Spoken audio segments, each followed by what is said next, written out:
पाकिस्तान को लेकर एक बार फिर बड़ी खबर सामने आई है। सीज फायर के बीच भारतीय वायुसेना का बड़ा बयान सामने आया है। सर में वो टेंशन नहीं है। एक तो रात के 3 बजे 2:30 बजे पता नहीं मोदी जी को क्या सोचती थी, ड्रोन भेजना शुरू कर देते थे। मैं तो कई दिन से रात को जो है, कल भी रात को दुआ पढ़ के सोई कि सब खैरियत रहे, ऐसा ना 4 बजे फिर कुछ शुरू हो जाए। जी हाँ, इंडियन एयरफोर्स यानी भारतीय वायुसेना ने साफ कर दिया है कि ऑपरेशन सिंदूर अभी पूरा नहीं हुआ, बल्कि ये अभी भी जारी है। पहली चीज तो ये है कि इनको बेइज्जती महसूस ही नहीं होती पाकिस्तानी पंजाबियों को।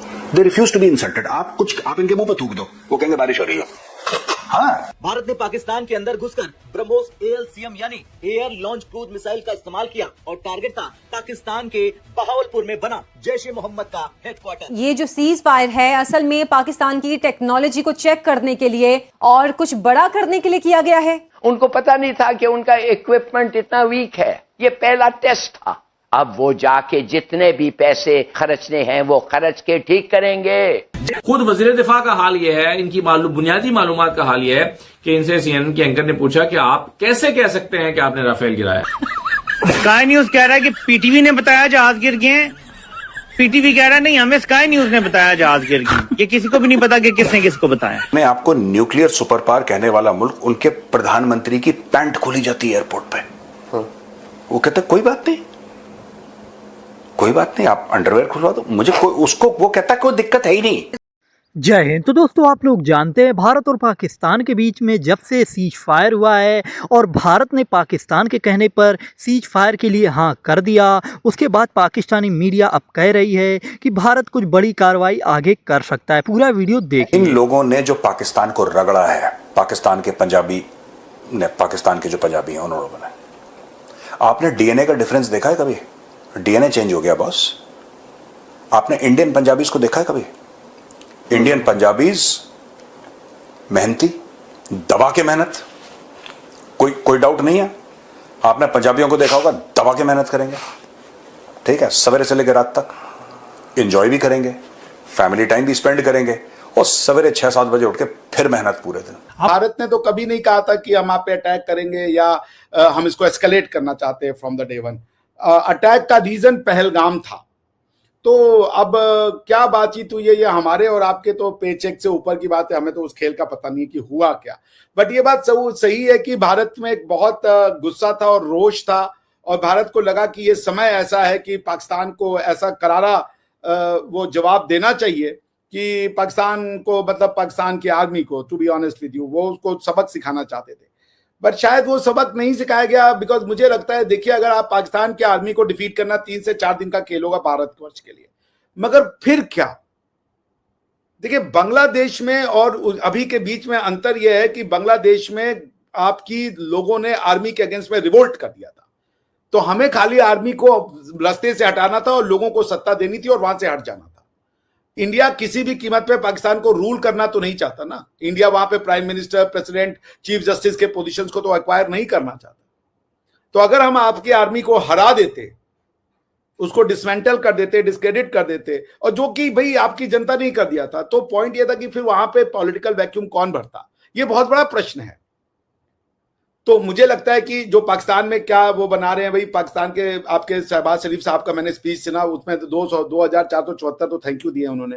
थैंक यू तुर्की, thank you China, thank you ये, थैंक यू वो, थैंक यू ऐसा। तो अगर आप जीत गए तो फिर थैंक यू काहे का? यहाँ पे तो किसी ने ना तो ट्रंप को थैंक यू बोला, ना तो मोदी जी ने किसी तुर्की को थैंक यू बोला, ना किसी और को थैंक यू बोला। बल्कि आपको पता है हमारे जो कई इन्फ्लुएंसर ने वो तो ईरान के भी उसको गाली वाली। सर, हम तो बड़े मतलब तमीजदार लोग हैं ना, हम तो बड़े बहुत मैनर्स वाले लोग हैं, इसलिए सबका शुक्रिया करते हैं। आपने जैसे हम जिसका आदमी कुछ जिससे कुछ लेता है बिना मतलब कि आप हमको मिलेगा रोड पे थैंक यू करने लगेगा कि अरे अभिषेक जी नमस्ते कीजिएगा या सलाम कीजिएगा, ये थोड़ी Abhishek ji thank you thank you thank you. That makes no sense. मैं आपकी जानिब आना चाहूंगा। पाकिस्तान को ये जो फतह मिली है, आपके ख्याल में इसमें कौन कौन से अवामिल शामिल थे? आप एक मिनट के लिए समझते हैं कि ये लोग जो सीज फायर में उन्होंने कहा है कि हम अपने पेचीदे मसले पे बात करेंगे, पाकिस्तान पे, क्या कश्मीर पे, इंडस वाटर्स ट्रीटी पे, LOC पे, टेररिज्म पे, आप एक मिनट के लिए और सबसे बड़ा कश्मीर पे, आप एक मिनट के लिए समझते हैं कि ये बातें वो कर सकेंगे, हमारे साथ सॉल्व कर सकेंगे ये प्रॉब्लम्स। कश्मीर का प्रॉब्लम जो 80 साल से नहीं हुआ है ये कर देंगे। ये एक्सट्रीमिस्ट बीजेपी गवर्नमेंट जो मुसलमानों के खून पे पलती है, जो उन्होंने मारते हैं और इलेक्शन जीते, हमारे साथ लड़ते हैं, हमारा खून बहते हैं और फिर इलेक्शन जीते हैं। तो आप समझते हैं एक मिनट के लिए कि ये सब चीजें हो सकते हैं? ये जो सीज फायर आया है, बिल्कुल नहीं हो सकते। इन्होंने ह्यूजली अंडर एस्टिमेट किया है पाकिस्तान की एबिलिटीज को, पाकिस्तान की इक्विपमेंट को, पाकिस्तान की प्लेन्स को, हमारे रॉकेट्स को, हमारे ड्रोन्स को, ये सब, और अपना कॉन्फिडेंस ओवरप्ले किया है।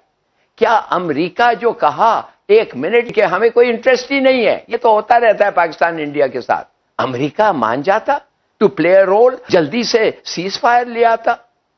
बिल्कुल नहीं। तो प्लीज अंडरस्टैंड इनका गेम क्या है। इनका गेम ये है, सुनिए मेरी बात, इनका गेम क्या है?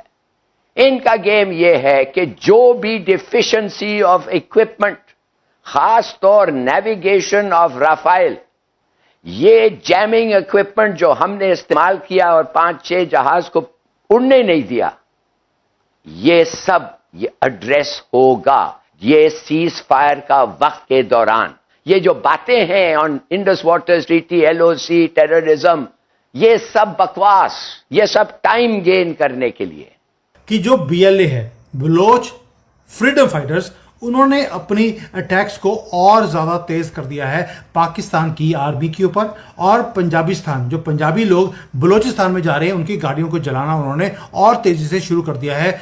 हाईवे ऑलरेडी ब्लॉक्ड है, गेम खत्म नहीं हुआ है। पहले दिन से बोल रहे हैं लड़ाई पीओके की थी नहीं, लेकिन अब हमने पीओके को भी ओपनली डिमांड करना शुरू कर दिया, साडा हक इत्थे रख। ये बोला है मोदी जी ने, जयशंकर ने, और हमारी अब जो बीएसएफ और आर्मी है उन्होंने ओपनली बोलना शुरू कर दिया, वी विल नॉट कॉम्प्रोमाइज।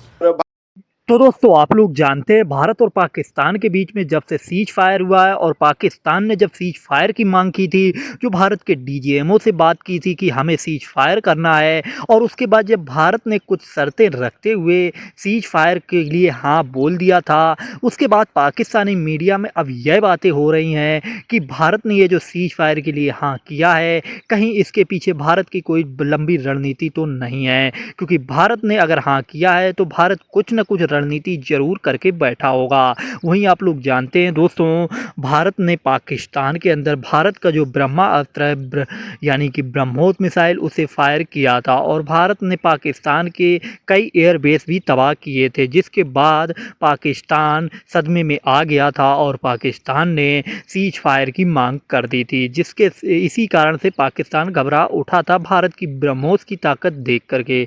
बाकी दोस्तों आप लोगों ने भी वीडियो देखी है और आप लोगों ने भी न्यूज़ देखी होंगी, आप लोगों के पास क्या न्यूज़ है इससे रिलेटेड आप लोग भी कमेंट्स में बता सकते हैं। साथ ही अपने चैनल जय भारत को भी लाइक एंड सब्सक्राइब कर लेना।